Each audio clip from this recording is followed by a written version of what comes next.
जय श्री कृष्ण दोस्तों। कल मैंने मंगल या जंगल पार्ट 2 वीडियो डाला था। वो मतलब कि कोई भी लड़का और लड़की जब शादी करने जाते हैं तो उनके पहले मतलब कि उनकी कुंडलियों में देखा जाता है कि भाई दोनों मांगलिक है या नहीं है। यदि मांगलिक होते तो मांगलिक लड़का और लड़की दोनों मांगलिक हो तो उनका जीवन अच्छा रहता है, वरना एक मांगलिक हो दूसरा मांगलिक नहीं हो तो उनके जीवन में वाद विवाद या तनाव रहता है दोस्तों। बाकी ये सब चीज़ें मैंने कल बता दी थी। आज मैं एक ऐसी चीज़ डाल रहा हूँ दोस्तों कि मान लीजिए यदि किसी की कुंडली में मंगल है और दूसरे की कुंडली में मंगल नहीं है, एक की कुंडली में कुछ मतलब पति पत्नी का भाव है या प्रेमी प्रेमिका का जो भाव है उसमें एक में अच्छे ग्रह और दूसरे में नहीं है, तो वैसी स्थिति में क्या करना चाहिए। तो वैसी स्थिति में एक और उपाय है दोस्तों, जिसे हम ज्योतिष की भाषा में उसको बोलते हैं गुण मिलान, गुण मिलापक, और इंग्लिश में उसको बोलते हैं मैच मेकिंग। मैच मेकिंग मतलब लड़का और लड़की जो दोनों होते हैं उनकी मतलब कि जो ओरिजिनल जन्म तारीख, डेट ऑफ बर्थ और बर्थ टाइम, जन्म का समय और जो स्थान जहाँ जन्म होता है वो ओरिजिनल दोनों की लेकर फिर आपस में उनके मैच मेकिंग की जाती है, उनके गुण मिलाए जाते हैं और उसका फिर जो रिजल्ट आता है उसके आधार पर यह देखा जाता है कि भाई इनके आगे मतलब इनकी शादी हो सकती है या नहीं हो सकती है। यदि वो गुण कम होते हैं तो वो अयोग्य माने जाता है और उसके गुण यदि अच्छे मिल जाते हैं तो उसको अच्छा माना जाता है दोस्तों। वैसे दोस्तों टोटल गुण है 36 होते हैं दोस्तों। जैसे मैंने यहाँ देखो चार्ट में लगाया है, तो पहला जो गुण है उसको वर्ण बोलते हैं दोस्तों, वो 1 नंबर का है। फिर दूसरा जो गुण है वो वश्य बोलते हैं दोस्तों, वो आपसी प्रेम के बारे में देखा जाता है। पहला जो वर्ण है वो कार्य क्षमता के बारे में देखा जाता है, फिर मैं अलग अलग बताऊंगा, पहले मैं इनके नंबर के बारे में बता देता हूँ। तो पहला 1 नंबर का है वर्ण, दूसरा है वश्य, तीसरा है तारा, चौथा है योनि, पांचवा है ग्रह मैत्री, छठा है गण मैत्री, सातवां है राशि मैत्री और आठवां है नाड़ी। अब ये इसकी टोटल हम करेंगे 1 2 3 4 5 6 7 8, तो इनके टोटल होती है 36 दोस्तों। अब ये क्या होता है वो मैं आपको बताता हूँ। जैसे वर्ण है, जैसे हम लड़का और लड़की दोनों के यदि वर्ण मिलाने जाएंगे तो यदि मान लो 100% यदि उनका वर्ण मिल गया तो उसका 1 नंबर मिलेगा। और वर्ण क्या चीज़ होती है? कार्य क्षमता। जैसे मान लो कोई लड़का और लड़की दोनों हम शादी करते हैं तो शादी के बाद में वर्क पावर तो दोनों में होना चाहिए। यदि लड़की है तो या तो वो गृह कार्य में दक्ष होनी चाहिए, या बाहर भी कोई फील्ड में सर्विस करती है, नौकरी करती है, तो वहाँ भी उसकी कार्य क्षमता के अनुसार ही उसकी मतलब कि कोई भी अर्जन होगा, उसकी इनकम होगी। या मान लो गृहिणी है, हाउस वाइफ है, तो घर में भी वो अपने परिवार को संभालने की उसमें कार्य क्षमता होनी चाहिए दोस्तों, तो उसको बोलते हैं वर्क पावर। तो ये प्रथम गुण जो वर्ण होता है उसे ये निश्चित किया जाता है। दूसरा जो गुण है उसे बोलते हैं वश्य दोस्तों। वश्य मतलब ये छोटे फॉर्म में है, बड़े फॉर्म से हम बोलते हैं वशीकरण। वश्य मतलब एक दूसरे में आपस में समर्पण की भावना, आपसी प्रेम। तो आपस में जो एक दूसरे का प्रेम होना भी शादीशुदा ज़िंदगी में अनिवार्य होता है दोस्तों, तभी वो जीवन, शादीशुदा जीवन, दाम्पत्य जीवन आगे चल पाता है दोस्तों।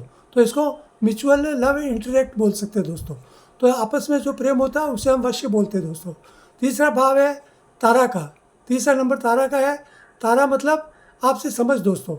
आपसी समझ यदि होगी तभी तो जीवन की पटरी पे मतलब कि गाड़ी बराबर चलेगी दोस्तों, वरना एक में यदि आपस में उनकी समझ ही नहीं होगी तो वो अपना जीवन कैसे एक साथ में गुजार सकते हैं दोस्तों। तो ये आपस की जो म्यूचुअल अंडरस्टैंडिंग जो होती है उसे तारा गुण से देखा जाता है दोस्तों। फिर चौथा है दोस्तों योनि। आपस में वो दोनों की जो योनियाँ कई प्रकार की होती है दोस्तों। वैसे ज्योतिष में 14 प्रकार की योनियाँ मानी जाती है। वो कल मैं आपको इन सब के बारे में अलग अलग मैं बताऊंगा कि वो क्या चीज़ होती है। तो आज मैं आपको शॉर्ट में बताता हूँ कि योनि आपसी जो विवेक होता है दोस्तों। विवेक किसको बोलते हैं? मान लीजिए हम दाम्पत्य जीवन में या शादीशुदा जीवन में आगे चलकर यदि हम मान लो कि आपस में कई तालमेल यदि किसी चीज़ में या किसी मुद्दे पर या किसी विचार में नहीं बैठता, लेकिन फिर वहाँ पर क्या होता है, वो विवेक बुद्धि काम करती है। विवेक बुद्धि मतलब विवेक होने से क्या होता है कि वो चीज़ मतलब तनाव में नहीं बदलती, वो किसी विवाद में नहीं बदलती है और आपस में एक एडजस्टमेंट हो जाता है दोस्तों। तो उसको बोलते हैं म्यूचुअल डिस्क्रिएशन दोस्तों। फिर उसके बाद में दोस्तों ग्रह मैत्री। मान लीजिए अभी कोई भी लड़का और लड़की जब जन्म लेते हैं तो जन्मकालीन स्थिति जो होती है जन्म के समय की, वो ग्रह आपस में उसकी निश्चित हो जाती है दोस्तों। उनकी कुंडली में मान लो एक लड़का जिस समय जन्म हुआ, एक लड़की का जिस समय जन्म हुआ, उस समय आकाश मंडल की जो कंडीशन या स्थिति होगी उस हिसाब से उनके ग्रह तो मतलब कि फिक्स हो गए। अब वो शादीशुदा मतलब शादी करने के पहले जब गुण मिलाए जाते तब देखा जाता है कि इनके आपस में ग्रह मैत्री दोनों में है या नहीं है। यदि दोनों के आपस में ग्रह मैत्री 100% मिल जाती है तो उसके 5 गुण मिलते हैं दोस्तों, और यदि नहीं मिलती है तो इससे 5 से कम भी मिल सकते हैं दोस्तों। तो इसको आपसी स्वभाव के बारे में देखा जाता है दोस्तों, क्योंकि आपस का जो स्वभाव होता है वो स्नेह और लागनीशील होना चाहिए। मतलब आपस में यदि प्रेम है तो स्वभाव भी अपने आप मिल जाएगा दोस्तों। तो इसको हम म्यूचुअल टेम्परामेंट बोलते हैं दोस्तों। इसके बाद में दोस्तों 6 गुण है गण मैत्री के। जैसे आपस में जो गण होते हैं दोस्तों, देवगण, मनुष्य गण और राक्षस गण बोलते हैं दोस्तों इसको। तो गण मैत्री यदि है तो उससे क्या देखें, आपसी रुचि। आपसी रुचि मतलब एक दूसरे की जो पसंद होती है दोस्तों उसका ख्याल रखा जाता है। मान लो पति को कोई चीज़ पसंद है तो पत्नी उसका ख्याल रखती है, पत्नी की यदि कोई चीज़ पसंद है तो पति उसकी रुचियों का ख्याल रखता है।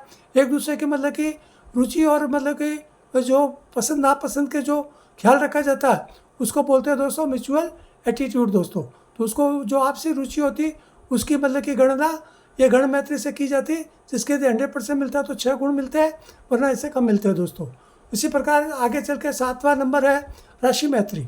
राशि मैत्री जैसे एक लड़का और लड़की सबकी अलग अलग राशियाँ होगी, ज़रूरी नहीं कि सबकी एक ही राशि हो भी सकती है और नहीं भी हो सकती। तो जैसे मतलब कि राशि यदि दोनों की आपस में मिल जाती है तो उसके 7 नंबर मिलेंगे दोस्तों। इससे क्या होता है कि जो आपसी व्यवहार होता है दोस्तों उसका ध्यान रखा जाता है। व्यवहार का मतलब होता है दोस्तों आपसी ईमानदारी। आपसी ईमानदारी कैसे है दोस्तों, यदि हम जीवन की जो गाड़ी हम लेकर चल रहे हैं तो हमें एक दूसरे के प्रति हमेशा अच्छा व्यवहार करना पड़ेगा, तभी जाके वो जीवन की गाड़ी सही तरीके से चलेगी दोस्तों। यदि हम आपस में एक दूसरे के प्रति ईमानदार नहीं रहेंगे तो फिर वो गाड़ी बराबर नहीं चल पाएगी दोस्तों। तो इसमें यदि आपस में जो एडजस्टमेंट जो देखा जाता है उसको आपसी व्यवहार के रूप में देखा जाता है दोस्तों। इससे राशि मैत्री यदि अच्छी रहेगी तो पूरे 7 गुण मिलेंगे, यदि थोड़े कमज़ोर रहेंगे तो उसे 7 से कम गुण आएंगे दोस्तों। इसी प्रकार जो लास्ट में सबसे जो मुख्य जो गुण है वो 8 नंबर का गुण जिसे हम नाड़ी गुण बोलते हैं दोस्तों। नाड़ी गुण का अर्थ ये दोस्तों कि जैसे एक लड़का और लड़की शादी किया है, प्रेमी और प्रेमिका शादी कर ली दोस्तों। देखिए शादी क्या चीज़ है, शादी मतलब कि नवजीवन का अंकुरण करने की जो शक्ति होती है वो शादी के बाद होती है दोस्तों। नवजीवन किसी के मतलब कि जैसे कि शादीशुदा ज़िंदगी के बाद में जब हम शारीरिक संबंध बनते हैं, उन शारीरिक संबंधों के बाद में जब संतान की उत्पत्ति होती है तो संतान उत्पत्ति के लिए शारीरिक संबंध बनाए जाते हैं, जिसे हम सेक्सुअल रिलेशन बोलते हैं दोस्तों। तो सेक्सुअल रिलेशन के बाद में ही मतलब कि परिवार में उसकी बढ़ोतरी होती है, मतलब कि कोई भी लड़का लड़की या आगे चल के नवजीवन प्राप्त होता है दोस्तों। तो वो शारीरिक संबंध भी यदि अच्छे होंगे तभी हष्टपुष्ट और मतलब कि सुशील और गुणवान मतलब कि संतान जन्म लेती है दोस्तों। तो इसी गुण से ये देखा जाता है, यदि मान लो सारे गुण मिलते हैं और यदि मान लो लास्ट वाला जो 8वां गुण है जो नाड़ी गुण है यदि वो नहीं मिलता है तो ऐसे परिवार में क्या होता है कि आगे चलकर संतान संबंधी कोई न कोई तकलीफ, या तो वो निसंतान रहते हैं या एक के मान लो कि गुण मिल गए और एक के नहीं मिले बराबर, तो उसमें क्या होता है फिर जैसे मानसिक, जैसे कई परिवार हम देखते हैं कि या तो वो विकलांग रूप में बच्चे जन्म लेते हैं या मानसिक विकलांगता भी रहती है बच्चों में। तो ऐसी सब कंडीशन ये नाड़ी गुण से होता है दोस्तों। तो ये नाड़ी गुण भी सबसे महत्वपूर्ण गुण माना जाता है और ये 8 गुण का होता है। यदि सबसे अच्छा मिलता है तो 8 के 8 गुण मिलते हैं, वरना इससे कम भी हो सकते हैं दोस्तों। इसमें 0 नहीं आना चाहिए, 0 आने से वो अच्छा नहीं माना जाता। तो ये सब चीज़ें आप गिन लीजिए, 1 से 8 तक उसकी टोटल कर दे 36 गुण मिलते हैं दोस्तों। अब ये ज़रूरी नहीं कि 36 के सबको मिलते हैं, किसी इलाकों में 1-2 के ही मिलते हैं दोस्तों 36 गुण। बाकी इसमें मिनिमम 18 गुण से ऊपर होना चाहिए। 18 से फिर 20 है, 25 है, 28 है, 30 है, मिलना मतलब मिले तो भी अच्छा, मतलब 18 से ऊपर होना चाहिए। अब रहा दोस्तों एक बात, मैंने मांगलिक कुंडली के लिए मैं बोलना चाहता हूँ। मान लो किसी की कुंडली में लड़का या लड़की में मांगलिक योग है, एक में और एक में नहीं है, तो क्या करना चाहिए? यदि आप गुण मिलाते हैं तो गुण में फिर मान लो कि 28 गुण या 25 गुण से ऊपर मिल जाते हैं लड़की के लिए, और लड़के के लिए यदि 28 गुण मिल जाते हैं तो फिर मंगल योग कहीं आपको मतलब कि तकलीफ नहीं देगा। फिर आप आपस में आप शादी कर सकते हैं, लड़का और लड़की यदि आपको पसंद है तो आप 28 गुण यदि मिल रहे हैं तो 28 गुण के बाद में मंगल दोष वैसे भी खत्म हो जाता है, तो आप आपस में शादी बेखौफ कर सकते हैं दोस्तों। तो ये मैं आपको कहना चाहता हूँ दोस्तों। इसके अलावा मैं कुछ और बातें आपको बता देना चाहता हूँ दोस्तों। जब भी मान लो आप गुण मिलाने जावे दोस्तों, जैसे लड़का लड़की आपने निश्चित कर लिया, चाहे वो लव मैरिज करो या अरेंज मैरिज करो, यदि आपने निश्चित कर लिया कि भाई अभी हमको करना है, तो उसके पहले क्या करना चाहिए दोस्तों? उसकी original birth date, birth time और बर्थ प्लेस जो होता है वो लेना चाहिए। वो लेने के बाद में ही जब आप मिलाएंगे तभी उसका सही रिजल्ट आएगा दोस्तों। अंत में मैं एक बात और बहुत महत्वपूर्ण बात बता रहा हूँ दोस्तों, ये सभी विशेष रूप से ध्यान से इसको सुने दोस्तों।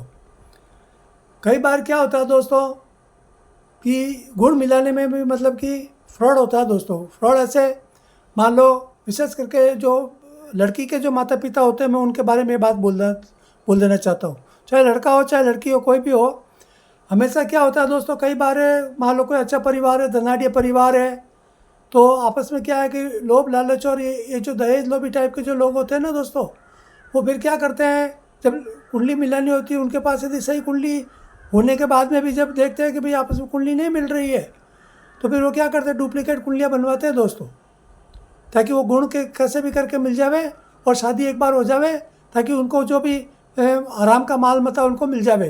कई लोग ऐसे भी होते हैं।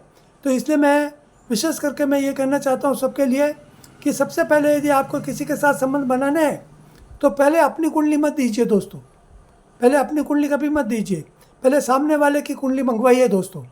सामने वाले की जब कुंडली आपके पास आ जाएगी तब आप उस दोनों को कुंडलियों का मैच मेकिंग करवाइए, तभी आपको मतलब कि एकदम उसका सही रिजल्ट मालूम पड़ जाएगा कि भाई ये आपस में मैच कर रही है या नहीं कर रही है। यदि आपस में मैच कर रही है तो ठीक है, यदि नहीं कर रही है तो आप उसके बारे में सोच सकते हैं दोस्तों। लेकिन यदि आपके सही तरीके से मैच मेकिंग हो गई दोस्तों, तो ये 100% फॉर्मूला है दोस्तों कि कभी आपके जीवन में किसी तरह की शादीशुदा ज़िंदगी में या दाम्पत्य जीवन में या आपके जो भी लव मैरिज है उसके बाद में मतलब कि आपके कभी भी किसी तरह की कोई तकलीफ नहीं आएगी। ये गारंटेड फार्मूला है दोस्तों। तो इस फार्मूले को आप लोग आजमाइए ताकि भगवान आपके हमेशा सुखी रखे और आपको समृद्धिशील रखे दोस्तों। ये मेरी कामना दोस्तों। तो आज के लिए केवल मैं इतना ही कहना चाहता हूँ दोस्तों। आगे के लिए मैं और भी कोई दूसरा वीडियो आपके लिए लेकर आऊँगा। और दोस्तों एक निवेदन है, कृपया मेरे चैनल को, जो यूट्यूब चैनल है उसको सब्सक्राइब करें, लाइक करें और मुझे प्रोत्साहन दें दोस्तों। और आप अपने परिवार, दोस्तों, मित्रों में या जान पहचान वालों में भी मेरे इस यूट्यूब चैनल के लिए प्रसार करें दोस्तों। बहुत बहुत धन्यवाद दोस्तों। जय श्री कृष्ण, जय श्री राम।